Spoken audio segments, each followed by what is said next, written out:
So way back when we were first approached with the opportunity to move into this space and to see how we could develop a space that serves our students and our teaching and our research and our outreach to the community, we were able to kind of just dream big. So I came into the building as the faculty liaison about 13 months ago, and at that point a lot of the design choices were already decided. And so my role in that was making sure that the end users, the various people who are now in this building, saw that their initial ideas were kind of brought to life in the design, and to carry that through over the next then 13 months till today, and had the support of the administration and the design team, the construction team, and helping us to think about what that would look like and how we could fit into this building. So I'm really excited, and it's been great watching students as they just walk into the new labs, as they're there taking classes, and even in the classroom space that I teach in, which is not a computer lab, but just one of the new classrooms that we have up on the 4th floor. Students are really picking up on the excitement and picking up on the high level of quality that the building is portraying. So we were able to develop different lab spaces, one for our traditional crime analysis and our program evaluation that we've been doing through the Center for the Analysis and Prevention of Crime. We also developed a space for cyber forensics. So if you think of digital forensics investigations, where there is the computer-based portion of the work. And then there's a third lab, and that's meant for cyber defense and cyber attack simulations. The kinds of spaces that they might work in one day is really cool. And then we have also a traditional crime scene, a mock crime scenes. So students could go in not only in criminal justice investigations, but also cybercrime investigations, or for individuals who have to go in and look for digital evidence and the kinds of devices that might have digital evidence, as well as our forensic chemistry majors.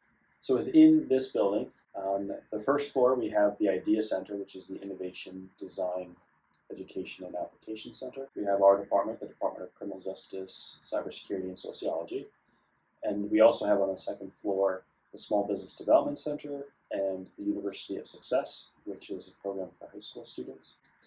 And then we have Student Health Services and CHU, the Center for Health Education and Wellness. On the third floor, we have psychology, and there's also a classroom space for the education department, and also a two-way virtual space. So all of our classroom spaces do have virtual capabilities.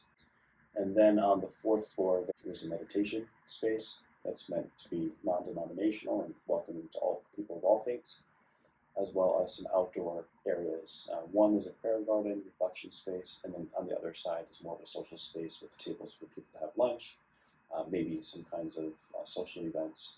And a large part of the fourth floor is undedicated, so yet to be determined. And it's a beautiful space. The views in the entire building are really gorgeous. And on the fourth floor on that side, they're all even more spectacular.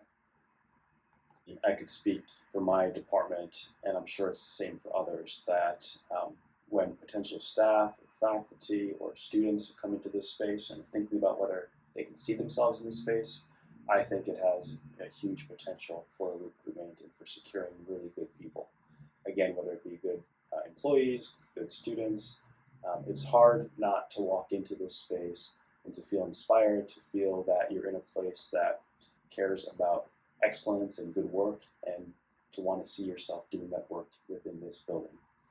So with my role as the project liaison, I was representing not just the faculty perspective, but the perspective of all the users of the space, to make sure that their voices were being heard at the work table when it came time to talk about the needs that they had, about the ideas that they had.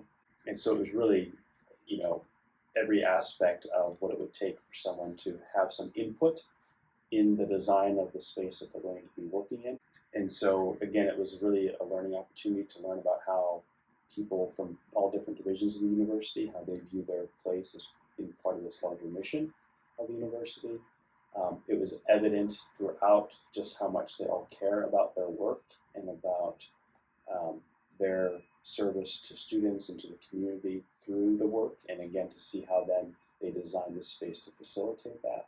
was just really edifying. One of the interesting but also the challenging parts of the job and of the project was trying to meet a variety of different goals for this building, in part because of the way that the funding for the building came about. So one of the main sources of funding for the building was a federal grant that was intended to encourage workforce development, applied research, and community outreach. And so with the Small Business Development Center, with our programs in cybercrime and cybersecurity, and with the Idea Center, we have, I think, done that fairly well as some of the other work that other users of the space are going to be doing. I've been in this building, consistently for the last 13 months, and every time it still, it hasn't worn off.